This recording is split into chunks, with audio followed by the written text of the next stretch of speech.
It's time I reviewed the Southern Counties GT that I attended back on the 11th and 12th of April. And for the first time, it was hosted at Entoyment, which is in Poole on the south coast. It's a AOS event run by Wayne Kemp and Paul Marshall. 2,000 points, match play, everything you would expect. Now, this is the first time at Entoyment location, and it's an excellent choice. Spoiler, reviewing the event itself. They have a capacity for 60 players, which for maybe the majority of AOS players, that's the kind of sweet spot that we want nowadays. Gives you a nice, comfortable, friendly event with a good size that also at the same time doesn't feel overwhelming, and allows you to socialise with players that you know at events, catch up with club mates without it feeling like a mad press of people. The Entoyment venue is based on an industrial estate just outside of Poole. One of the excellent things about the site is that it does have adequate parking for what you would expect for daily attendees to the store. However, for events, they also have an overflow car park next door. The store is massive, very welcoming, very open. You almost would feel as though it's been built for this purpose. They have an insane amount of stock in there from all sorts of different game systems. Obviously, Warhammer and 40k, Age of Sigmar, Fantasy, very well catered for. Something that is particularly good about the venue itself is that not only does it have the dedicated area for 60 gaming tables, it also has a completely separate area for card games. So those two areas never overflow. And they also still have tables available for pickup games. So even though you may be at a 60-player event, there is a few tables where people can still turn up to the venue and play their games on the side. Ticket prices were cheaper than you would expect for most two-day events. One of the factors on this is that food is not included in your ticket price. Entoyment itself does have a cafe on site. There are also local food places, including a Greggs, within very short walking distance. My personal favourite, I'm going to have to share a couple of pictures here, are the stone-baked sourdough pizzas that they cook in-house themselves. These range from, I believe, between £6 to £8. They do like a hot honey and chorizo pizza. They also do a meat feast pizza. Now, these pizzas, I'm someone who's definitely capable of devouring a meal. I struggle to eat one of these by myself. Commonly, me and my wife Jen might order one each, share half, and we'll still have slices spare to offer to other people. So plenty of food options. Drink wise, they have what you consider a proper barista coffee machine. They also, which I think is excellent, if you're there for the day, you probably don't want to pay to be drinking that kind of coffee all day. Fair play if you do. They do also offer instant coffee at much reduced price. They also have fridges with all your soft drinks, so you're very well catered for. Everything's kept separate so it doesn't seem crazy. However, one of the things I will say is that the kitchen can get a bit busy. So what I tend to do, and actually what happened at this event, is I've been really excited about getting a new Tzeentch army out on the table. Really appeals to me. I really like the competitiveness in there. I like a lot of the tricks. So I was about halfway through painting an army for this event.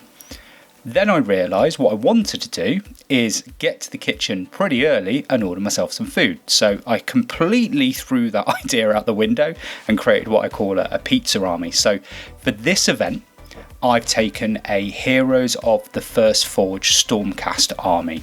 The idea really is it hits hard, it hits quick, and if it doesn't work, there's not an awful lot left time-wise on the table, and I can socialise with my friends, catch up with other people, chat with the TO. So it was playing in the event obviously was a factor. That's what I was going for, that's what I paid for, but also a big part of that is that I wanted to spend some time with my friends and in the venue. So I decided to change my army. This did mean that I had to paint the army in a few weeks. Now, it's fairly straightforward as it's an Alpha Strike army. Not necessarily a glass hammer army, because it can be a little bit resilient if it doesn't go particularly well, but my list had Bastion, 6 Annihilators with hammers, 3 Annihilators with the shield, so they're the ones with the 2-up save, basically just to stand on objectives. Then Garda Steel Soul. My second regiment was a Celestant Prime, which you don't often see. He's essentially there because I had him painted, but he does have quite a weird niche in the list, which I'll explain. 2 more units of Annihilators with hammers, and then the Lord Imperator, which is the only non-named character in the list. So he has the artifacts and the trait. Don't really do anything. Gives him an extra attack if he's within 6 of Bastion, whoop-de-doo. And then he also gets to turn off ward saves on units on a 4+ in the combat phase. Now, I didn't actually realise it's for the entire game, so it's a bit better than I thought it was. The idea with the list is, the way the Army of the First Forge works is Bastion allows 3 infantry units at the start of the game to move.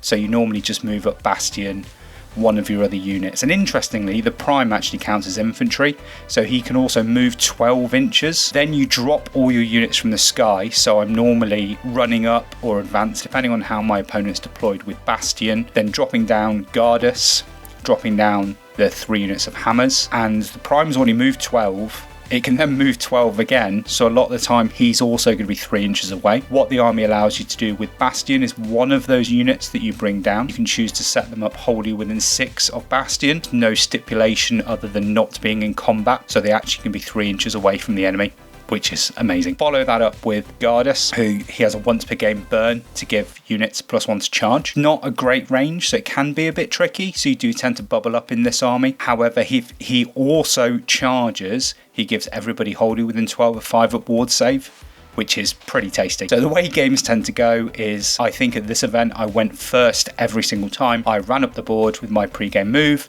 dropped everything as close to the enemy as I could. You've also got the Lord Imperator, who, again, once per game, he can choose 3 units that set up from the sky. They get to advance D3. So you can start seeing there's an awful lot here to allow you to get into your enemy pretty quickly.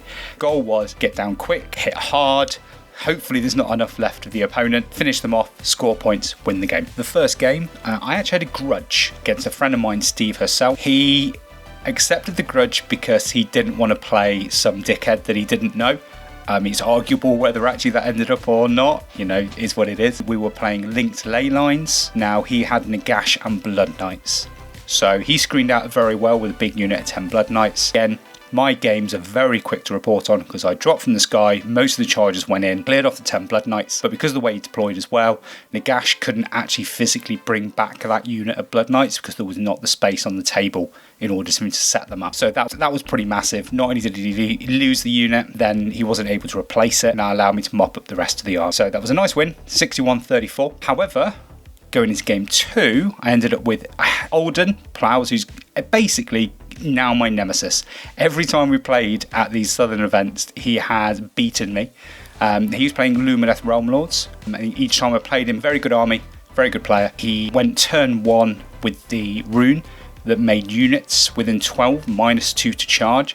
So you can see there it already made my charges quite difficult. Unfortunately, this is one of the games where I needed a little bit of luck with my charges. My game plan doesn't change because with his Lumineth list as well, if he gets to turn 3, all his runes go off. He's got Techless, it just goes crazy, so you have to go in. So I went in. Unfortunately, the only charge I made was the Celestant Prime into a unit of wardens that he'd set up in front of his army and very cleverly deployed virtually everything backwards or on the back line. He also got a very cheeky 5-inch redeploy, made my charges very, very difficult. Suffice to say, the Prime hurt the wardens. That was basically it. He then didn't commit for his turn, kept away from me, played the objective. He won turn 2 priority. Again, kept his game plan, doing the same, doing a little bit of shooting. I went and ran at him for turn 2. Everything ran, tried to get into his bubble, try and clear everything off. However, he won the turn 3 priority and he just went in, cleared my army clean off. So that actually came down to I only got 30 points out of that game, and fair play to him, he scored a cheeky 69. Then I had the joy of playing a buddy of mine. I got matched into Ben Smith, who, with one of my other teammates, one of my locals,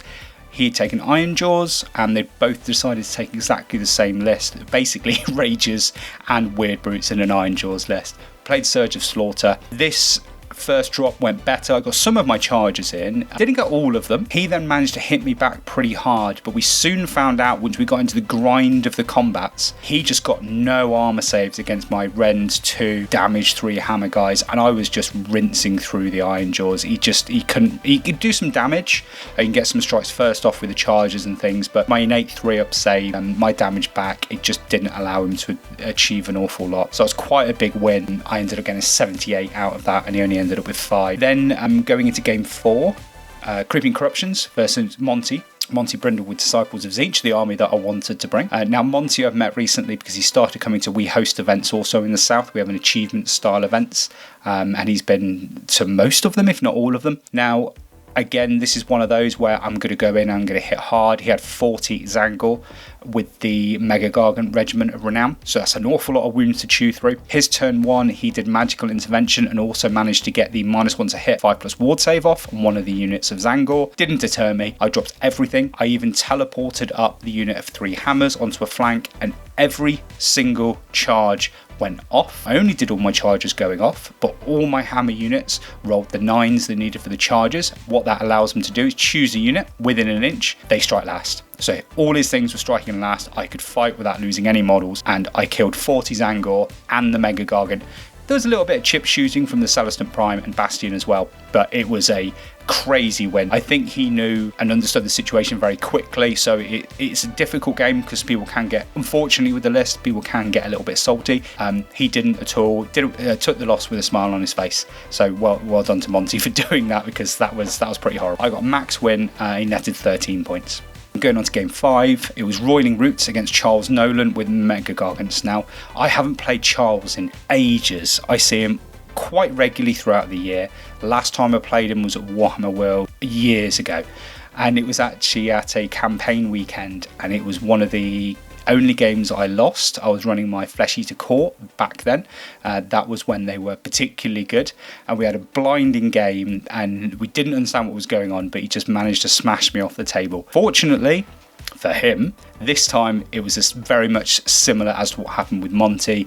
I got virtual my charges off and managed to get stuff to strike last, and I had 2 Mega Gargants down by turn 1, and then the rest hit me back. I was able to clear off the rest. So suffice to say, battle report, it's quite easy to report on my games for these because they do really go that quickly. It's a fun army to play. It's kind of where I want to be at the moment with Age of Sigmar, because we're waiting for the GHB, so I can put my brain into it a bit more when that hits. Now, with the games out of the way, something I did want to cover at the event is organisation was top notch. Communication was perfect. These guys are seasoned tournament pros, despite the fact it's at a new venue. There was never ever any confusion about what was going on. In addition to that, they have also got fantastic tables of terrain. I also helped out bringing some of my own terrain sets up as well, so it's great to be playing on AOS sized mats with functional match play terrain that looks good. Like, that's a massive credit to the event, and it's so good to meet other TOs who feel the same way about it as well. So we do the same for achievements. I've put together almost 20 boards worth of terrain now, and it's something I'm quite passionate about. Played at other venues such as Firestorm, where it's kind of make do terrain, which I'm really not a fan. It doesn't work. Large areas of obscuring which can shift games, or tiny areas of obscuring large pieces of impassable, really does cause a problem. So terrain is a massive plus. Another massive plus, and I think it goes with the pedigree of the South Coast and Southern Counties events themselves. The standard of hobby on show, and I'm showing you some videos of the armies here, are absolutely outstanding. One of the best events in recent memory. Now, I would almost say that in regards to Age of Sigmar, the hobby standard has kind of plateaued. And what I mean by that is that a lot of the top end painters don't seem to really be playing that often. There are obviously some fantastic army painters, some fantastic top end painters that appear, but there was a point most certainly in Age of Sigmar where there were some phenomenal painters regularly hitting event. Now, that seems to have died down a little bit more. I think that there's a lot of interest in Age of Sigmar in regards to the different armies, different ways you can play them. So you don't actually tend to get people who play the same army over and over again. People are quite happy now because the game's in its 4th edition, but the game's still fundamentally the same as it was, 2nd edition, 3rd edition. The armies visually haven't changed that much. So people are chopping and changing. I most certainly know that I've done it. However, the standard on show here across the board was excellent. Again, the top end, like the real top end, I'm talking about your Tim Pierces, you're talking about your Terry Pikes, those players weren't there. Unfortunately, Terry had to drop out. He was supposed to be there. What people had chosen to bring this event really did highlight the hobby. and I was incredibly impressed. I think it also helps that the event had 1, 2, 3 best army and 1, 2, 3 coolest army as well. Really allows you to hand awards out to all those different armies that are taking different concepts from it. So that's another thing the event does. It just cover a lot with the trophies. They also engage with us to get some of our new full colour double-sided movement tools. Just bought one to hand out to every attendee, so something they didn't need to do, they just wanted to hand it out as a gift. The only small comment I would have, and which I have spoken to them about, is it's a difficult one because we as a business, we sell trophies, but they were offering 3D printed trophies. Now, the community is very much aware of that they're very low cost, and the quality of them is not fantastic, but I understand from their perspective that this is the first event at this venue, and they weren't particularly sure what attendance was going to be like, so they didn't want to put that big financial cost into trophies, because if they have historically spent quite a chunk of change on trophies. So hopefully that's something that it sounds like they're going to look to improve in the future, which is great, which we're happy to support them with. Now, you've probably listened and wondered, considering the fact I've won 4 games, lost 1, scored quite well in my games, how the event might have ended up. I actually ended up getting a cheeky 4th place, which I was incredibly pleased with. I thought I might be in the running, but to see me in 4th, and my clubmate Ricky Mee ended up in 3rd, Chris Myhill in 2nd, and Paul from Pub Hammer came in 1st, netting it, so well done to him. Now, this event itself, I think this is a headliner on the South Coast. It's one of my favourite events. I think it's a showcase of how to run an AOS event, particularly at the Entoyment venue. They hit all the nails. There's some small improvements that they're looking at making in the future, but yeah, to Paul and Wayne, a fantastic event.